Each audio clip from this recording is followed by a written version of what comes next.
A dinâmica funciona através, na realidade, vocês é que perguntam e a gente debate, né? Pode ser IC aguda ou IC crônica, embora a temática seria aguda, porque teve perguntas relativas à IC crônica. Houveram duas perguntas relativas à ivabradina, a IC crônica. A ivabradina é um fármaco desenvolvido e só está autorizado na nossa diretriz e qualquer diretriz a nível mundial como complemento à terapêutica do beta. Não há ainda nenhuma evidência clínica que permita nos pacientes que não podem tomar beta-bloqueador. Essa é uma pergunta comum. O paciente não pode tomar beta, eu dou ivabradina? Não. Na IC, não. Por que não? Porque lembra, ela bradicardiza. O beta-bloqueador, ele adiciona outros fatores além da bradicardia, como modulação metabólica e neuroadrenérgica. A bradicardia do beta, que é um efeito desejável, é consequência da modulação de um sistema simpático e neuroadrenérgico. A bradicardia induzida pela ivabradina, não. Então o cara continua hiperadrenérgico, só que o nódulo sinusal, ele não passa a ser responsivo ao estímulo neuroadrenérgico. Você força uma bradicardia. Por isso não há evidência de que numa situação como essa, no qual você força uma bradicardia sem associado bloqueio neuroadrenérgico, isto tenha benefício no contexto da IC. Isso tem benefício no contexto da doença coronariana. Porque aí a bradicardia é um efeito isolado de redução de consumo de oxigênio que você deseja para aumentar o seu limiar ao exercício. Mas não se aplica à IC. Se isto será benéfico ou não na IC, tomara que sim. Não estou querendo dizer que não é. Eu estou dizendo que não existe a evidência. Para a gente tomar cuidado para ele não virar elástico. Sabe como é que é? Sistema elástico. Você compra um Ford Ka e usa ele para transportar geladeira. Não, pode até transportar no teto, mas pode afundar o teto. Então, essa foi a primeira pergunta que houve, que eu recebi. Eu acho que, não sei se nessa área existe alguma pergunta. E aí, meu caro? Dúvida de ser... Eu detesto ficar sentado. Você vai me acompanhar. Dúvida de ser aguda ou de ser crônica, hein, doutora? A senhora leu a nova diretriz? De ser aguda? Leu a anterior? Não. Então, a primeira coisa que a gente tem que observar na insuficiência cardíaca, vamos falar um pouquinho da aguda. Sala de emergência. Chega um doente seu em sala de emergência, nós vamos discutir hoje na atualização curricular. Tratamento ser aguda. 7 passos. Em 1 hora você tem que fazer isso. Fazer o diagnóstico correto e ser sim ou não. Como? Usando o Framingham.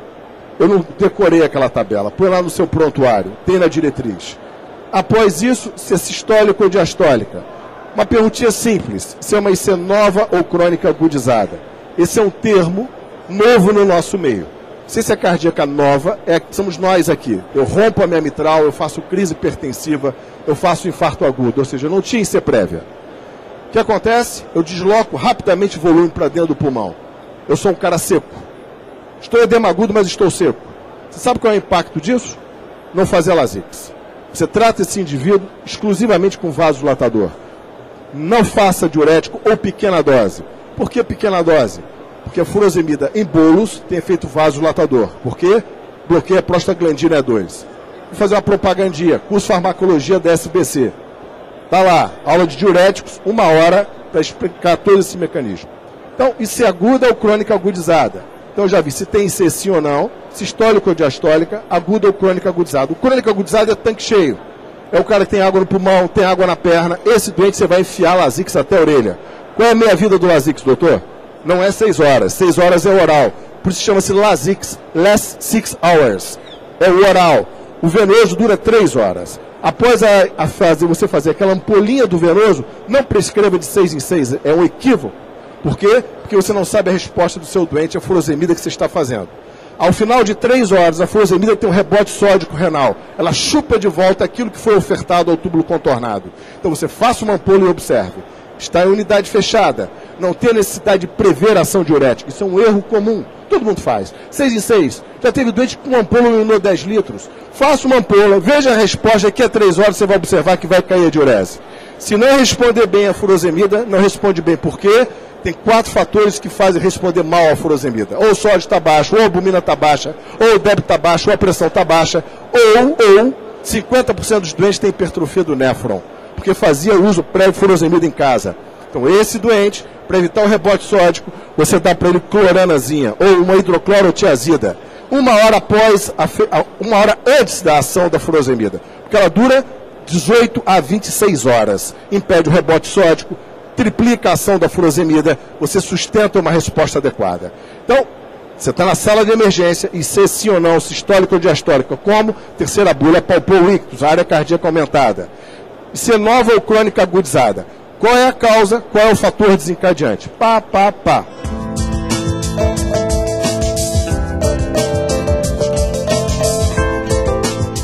Síndrome cardiorrenal, vamos discutir isso também hoje na atualização curricular às 10h50. A síndrome cardiorrenal é considerada chamada injúria renal aguda. É o novo termo. Qual é o critério da síndrome cardiorrenal, que são 5 tipos, a chamada tipo 1, que é injúria renal aguda, secundária disfunção cardíaca. É uma variação da creatinina igual ou superior a 0,3. Caiu a ficha? Seu bem chegou com creatinina de 0,8, foi para 1,1, está com síndrome cardiorrenal. Qual é o impacto disso? Aumenta em 40% o custo hospitalar, aumenta em 30% permanência hospitalar, atrasa você a ajustar fármaco. É muito comum, subiu a creatinemia, você segura diurético, você segura IECA, você segura o BRA. Causas da síndrome cardiorrenal é multifatorial. Cada doente você vai ter que julgar o porquê, não é só furosemida. A síndrome cardiorrenal pode ser por hipotensão, por causa do diurético, por hipovolemia, por pressão abdominal aumentada. O doente constipado não evacua, após 3 dias sobe a creatinemia, não só porque está chupando água para o intestino, porque comprime a veia renal. Congestão venal, você não pode aceitar, congestão renal, perdão. Você não pode aceitar PVC acima de 15, não pode. Doente com turgência de jugular, o rim fica túrgido, não urina. Então, veja, é uma chamada combinação maligna. Vamos discutir isso mais tarde hoje. É PAS abaixo de 110 com PVC superior a 12. Essa combinação trava o rim. Você vai ter que fazer diurético para fazer urinar para baixar creatinemia, que é o único mecanismo de descompressão de cápsula renal. Através do que? Fazer o cara urinar. Ah, mas eu não consigo. Bom, aí é uma outra questão. Talvez você vai ter que até fazer uso, por vezes, suporte externo para retirada de fluido. IC aguda, sala de emergência, sim ou não, sistólica ou diastólica, crônica ou nova, causa, fator desencadeante. 75% dos doentes chegam em sala de emergência com IC descompensada, tem um fator desencadeante. Ou comeu picanha, ou parou de tomar o remédio, ou bebeu água demais, ou tem hipotireoidismo, ou fibrilo átrio, ou é doença isquêmica, ou é crise hipertensiva, ou é pneumonia, que é a causa mais comum de descompensação do idoso, é pneumonia. Então não adianta nada eu tratar uma síndrome sem tratar o que desencadeou a síndrome. Então no meu checklist, vamos discutir, volto a dizer, 10h50, propagandinha, 10h50, vamos discutir isso a miúde. O checklist admissional. Eu preciso ter o checklist admissional da IC. Feito isso, 6º item. Qual é o modelo clínico hemodinâmico? Aqueles quadrantes, quente congesto, frio congesto, quente seco, frio seco, onde você vai analisar congestão e perfusão. São os 4 quadrantes hemodinâmicos. Por fim, qual é o meu alvo? Então, com isto, você constrói o chamado raciocínio de atuação da IC aguda. Chegou um doente em sala de emergência, você vai dizer, é uma IC sim, por Framingham, sistólica, IC crônica agudizada, fator causal é doença isquêmica, fator desencadeante picanha, quente congesto. Qual o tratamento? Lasix até a orelha. Pá. E não só chegou, tem uma IC ali no leite 6, pressão tal. Não. Após isso, você joga nos fluxogramas que estão lá na diretriz. Então, essa é para esquentar a conversa, mas como eu falei, temos também a diretriz de ser crônica. Temos a revisão que vai ser publicada agora.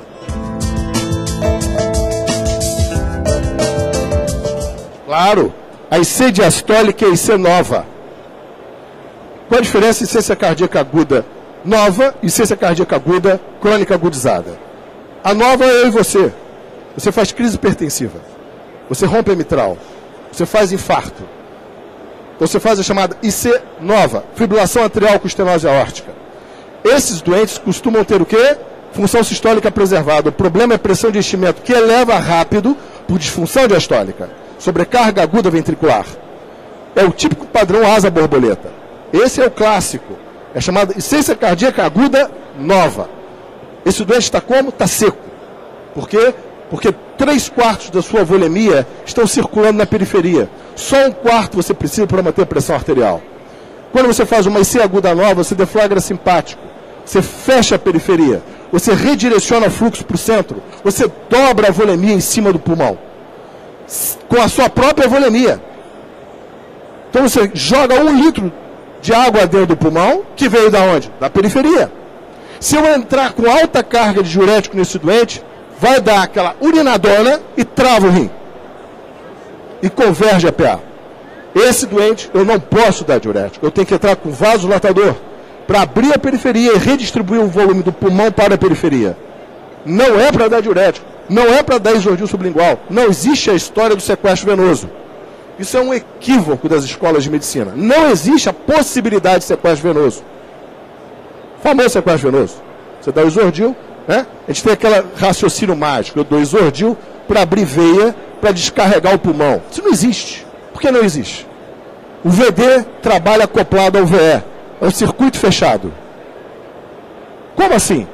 Se o VE tem 5 litros por minuto, qual é o débito do VD? 5 litros por minuto. O VE só põe para frente aquilo que recebe do VD. E o VD só põe para frente aquilo que recebe de quem? Do VE. É um circuito fechado.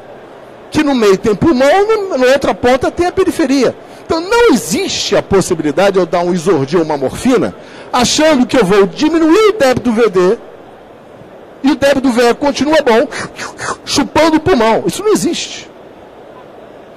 Alguém criou algum dia esse raciocínio mágico. Isso não tem livro nenhum. O que faz é diminuir a PD2 do ventrículo direito, o isordil. Ao diminuir a PD2, a pressão de enchimento do ventrículo direito, melhora o quê? A função contrátil do VD. Com isso, melhora o débito do VE. Com isso, esvazia o pulmão. Imagina uma poça d'água. Para eu diminuir a água da poça d'água, não é diminuir o que entra, é favorecer o que sai. Aí eu esvazio a poça. Senão, quando eu faço isordil, a trilogia comum, morfina, isordil e Lasix, pau, numa IC nova. Exemplo, a gente está na sala de hemodinâmica, fechou a DA, edema agudo dentro da sala de hemodinâmica, vai para a sala de emergência. Se chegar esse doente na sala de emergência e enfiar isordil, Lasix e morfina, o que acontece? Eu abro a periferia dele, sequestro o volume do VD, ele faz o quê? Conversão de PA. Converge a PA. Faz hipofluxo pulmonar. Hipóxia, vai para o tubo. Foi por tubo por quê? Parou por quê? Parou por quê? Né? Aquela história, né? Porque parou por quê? Porque fez hipofluxo, hipóxia, foi para o tubo, por uso de medicação inadequada, sequestrando o volume do pulmão. Qual é o fruto aqui? É melhorar o débito do VE. Diferente da IC crônica. O cara com cardiomiopatia dilatada, insuficiência aórtica, insuficiência mitral, cardioisquêmica. Esse doente é hipervolêmico global. Esse doente, em média, tem que perder 4 litros em 72 horas. Ele tem que ter um débito urinário em torno de 100, 150 ml hora, não menos do que isso. Para poder negativar um balanço em 2 litros, imagina, o cara está comendo, bebendo 1 litro por dia, você tem que negativar o balanço em 2 litros dia. Então ele tem que urinar 3 litros, divididos por 24. É muito comum você ver plantonista falar, está urinando 70 ml hora, 1 ml por quilo de peso hora. Tá bom. Não, não tá bom. Você não vai secar o doente nunca assim. Para você secar um doente, você tem que ter um débito urinário em torno de 150 ml hora. Para conseguir com isso negativar o balanço. Edema não é inócuo. Também vamos discutir isso hoje mais tarde. Ter edema não é inócuo. Já está provado que quando eu tenho edema na perna, eu tenho edema no coração. Como eu tenho também edema na periferia. Isto leva ao quê? A miocitólise, a isquemia miocárdica, a depressão da contração. É muito comum você ver o doente começar a responder melhor a vasodilatador e dobuta após 48 horas. Por quê? Porque diminui a turgência, diminui o edema miocárdico, melhora a contração. Eu não posso tolerar edema. De novo, como eu vou tratar isso? Seguindo a meia vida do diurético. Enfio o Lasix nele, sei que dura 3 horas aquele Lasix. E observo a resposta contínua dele. E não repito a creatinemia a cada 24 horas. É outro equívoco. Eu tenho que repetir no contexto agudo uma creatinemia a cada 12 horas. Para fugir da síndrome cardiorrenal ou tentar detectá-la mais cedo possível. Embora a creatinemia só vai subir em cerca de 72 horas após a injúria renal. Esse é um problema da creatinina. Que talvez o N-Gal, que já tem no Brasil, vai poder resolver esse problema. Furosemida, dose 1 mg por quilo de peso, ZAL. Você pesa 80 quilos, 80 miligramas de furosemida. Quem faz isso? Você não vai fazer isso. Então, o que se faz é meio a 1 miligrama. Essa é a preconizada da diretriz. Sugestão, de novo, para você fazer a furosemida, antes de fazer essa pergunta para mim, eu lhe pergunto ao contrário. É IC nova ou crônica agudizada? Entendeu? Não padronize. Outro dia tinha um doente na sala de emergência lá do procardíaco. O residente fez o diagnóstico no dedo. Chegou um velhinho, edema agudo de pulmão, tubo. Estava esperando transferência porque não tinha convênio para a instituição. Domingo, tinha filme Cruzada passando lá no Cine Leblon. Aí o ecocardiografista passou lá, deu uma rapidinha. Cálcio na horta, fluxo tal, função preservada. Ok. Peraí, botou o dedo. Quando botou o dedo, parvos tardos. Quando você colocar o dedo numa carótida de um idoso, numa sala de emergência, se você não sentir um tapa na mão, em função, o idoso tem que dar um tapa na sua mão. Pulso carotídeo. Se não tiver um tapa na mão, só pode ser 3 coisas. Ou está hipotenso, ou tem obstrução de carótida, ou o paciente tem o quê? Estenose aórtica. Pá. Olha para a pressão, está normal. Para o outro lado tem a mesma coisa, parvos tardos, estenose aórtica. No mínimo a estenose aórtica é moderada. Não me interessa o gradiente. No mínimo é moderada. Ora, como é que num indivíduo com uma estenose aórtica dando edema agudo de pulmão, eu vou deixar ele no tridil, no morfina e no Lasix? Acabou o ventrículo. Suspende o tridil, trata ele com diurético e chama a cirurgia. Esse é o contexto. Então, é isso que nós vamos discutir hoje na atualização curricular. Eu tenho que, obrigatoriamente, no meu raciocínio de tratamento, seguir os chamados 7 passos que eu acabei de citar. E faz parte do meu tratamento, sempre, antes de iniciar a tratar, identificar o fator causal, ou estimar o fator causal. Porque, de acordo com o fator causal, muda totalmente o que eu pretendo fazer com o meu doente. Então, vamos parar de ser sindrômicos. Internou uma IVE, hipertenso no leito tal. Não. É esse sim ou não, sistólica ou diastólica, aguda ou crônica agudizada. Fator causal, desencadeante, perfil clínico hemodinâmico, alvo. Alvo, por que alvo? Porque eu tenho que ajustar meu tridil a cada 10 minutos. A cada 10 minutos eu aumento o tridil. A furosemida a cada 3 horas. O nitroprusiato a cada 10 minutos. Então é importante eu saber aquilo que eu desejo. Não é abrir o tridil, virar as costas, é abrir a dobluta 5 ml hora e ir embora, já tratei o doente. A mortalidade da IC aguda, a mortalidade, se tiver num leito um infarto inferior não complicado e no outro leito uma IC aguda, você vai priorizar o infarto. A mortalidade da IC aguda é o dobro da IC aguda não complicada, é o dobro do infarto.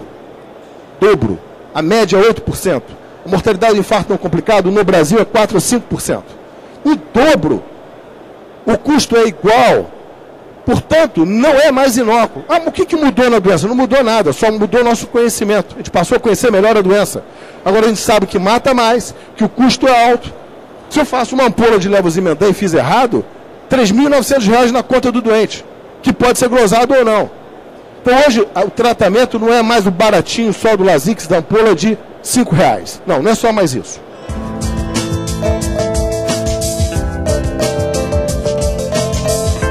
ICC com FA. Toda vez que você se deparar frente a uma fibrilação atrial, você tem o chamado checklist admissional. Primeira pergunta: a fibrilação atrial aguda ou crônica é uma fibrilação incessante ou não? No contexto da IC, você vai perguntar se a FA ela é causa ou desencadeante ou consequência da IC. São 3 perguntas diferentes. Causa da IC: estenose aórtica fibrilo átrio, ACLS, cardioversão. Consequência da IC: cardiomiopatia dilatada, insuficiência mitral crônica, dilatou o anel, cresceu o átrio. Aí não obrigatoriamente eu vou reverter o ritmo, eu vou controlar a frequência no primeiro momento. Agravante da IC: o cara já tem FA crônica, tem doença tiroidiana, acelerou a condução AV, piorou a IC. Qual é a minha preocupação aqui? Nem pensar em reverter. Qual é a minha preocupação? Controlar a frequência. Então são as 3 perguntinhas que eu tenho que fazer. Ela é causa da IC, ela é consequência da IC, ou ela está agravando a IC. De acordo para cada pergunta desta, a causa eu tenho que reverter, é consequência, eu controlo a IC. Eu tenho que diminuir o drive simpático. Lembra desse aspecto. E é muito comum doentes, por vezes, com fibrilação atrial. Nós estamos com um doente desse lá internado, estou aqui, o doente, terceiro dia, foi para o tubo, Cardiomiopatia dilatada com sepsis por pneumonia. Fibrilação atrial crônica tomando beta-bloqueador. Suspendi o beta. Está no terceiro dia agora. O que acontece no terceiro dia sem beta? Rebote simpático. Tempestade adrenérgica. Aí o doente começa a ficar o quê? Taquicárdico dentro do CTI. Entra a amiodarona. Resistente à amiodarona. Enfia a amiodarona. Começa a cair débito urinário. O que eu faço? Dou butinha. Pau. Dou butinha na tempestade adrenérgica. Tudo que eu não deveria fazer. Acelera ainda mais a... Bom, ou seja, ciclo vicioso.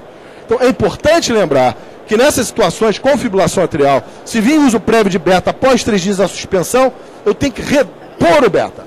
50% da dose para segurar a tempestade adrenérgica. E com isso diminuir a condição AV e controlar melhor a função ventricular, pelo componente diastólico e sistólico que isto impõe sobre o paciente.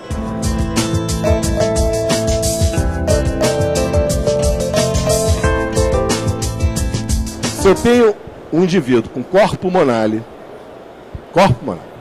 e faz disfunção direita, a indicação de beta nessa situação é 2B.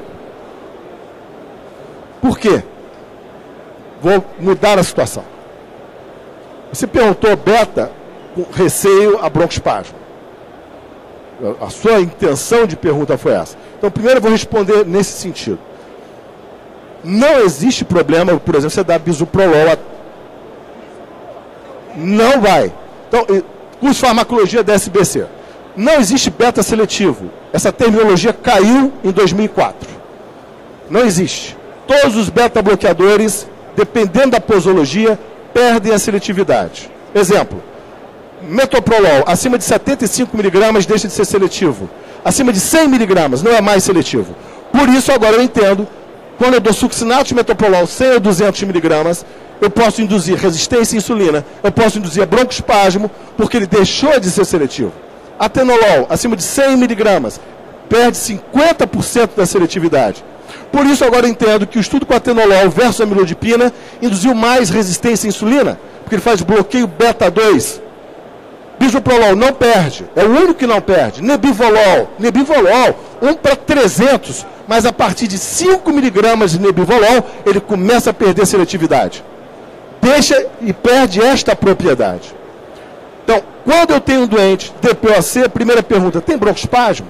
Porque a asma é uma doença crônica, é muito comum falar, eu tinha asma na infância, mas a asma não dorme. Então, faça análise de prova de função pulmonar. Tem uma revisão do Cochrane sobre isto. Está totalmente autorizado dentro da dose da seletividade, dentro da dose. Se eu vou dar atenolol 150, eu posso desencadear broncoespasmo. Dentro da dose da seletividade, problema nenhum. Usando a dose da seletividade. Agora vamos voltar para a pergunta original. Corpo pulmonar com disfunção direita é uma indicação 2B para beta. E qual é o benefício que o beta poderá ter? A não ser que fibrile. Aí é uma desgraça. Idoso com doença pulmonar fibrila. Ou tem arritmia atrial. É muito comum isso. Chega o idoso, está lá, taque atrial sustentada, fibrilação atrial, instabilidade atrial na sala de emergência. Vai lá o plantonista, pau, amiodarona, plá, bloqueia, plá, marca passo. É muito comum, idoso instabiliza átrio. Tem uma tese doutoral do Dr. Jacotti, 75% dos idosos instabilizam o átrio, principalmente se tiver doença pulmonar. Qual é o meu objetivo aqui? Eu vou ter que usar um beta com propriedade estabilizadora, sotalol. Ponto. Mas visando a arritmia e não a melhora do desempenho do ventrículo direito. E sabendo que eu posso piorar o meu doente. Porque eu posso comprometer a função ventricular direita. O que eu quero dizer? Você pode fazer o mesmo analogismo. Estenose aórtica e VE. O corpo pulmonar é a estenose aórtica do VD. É uma barreira fixa ao esvaziamento do VD. Então é a mesma analogia hemodinâmica. Eu não posso dar um beta numa estenose aórtica severa. Então, no corpo pulmonar grave, por isso que é uma medicação 2B, por que não é 3? Porque tem FA. Às vezes eu tenho que lançar a mão, mas qual é o benefício? Nenhum de sobrevida. Absolutamente não há ganho em termos de sobrevida. Ali você vai estar controlando hiperaldosteronismo em volume e tentar dar drogas dilatadoras pulmonares para melhorar o desempenho.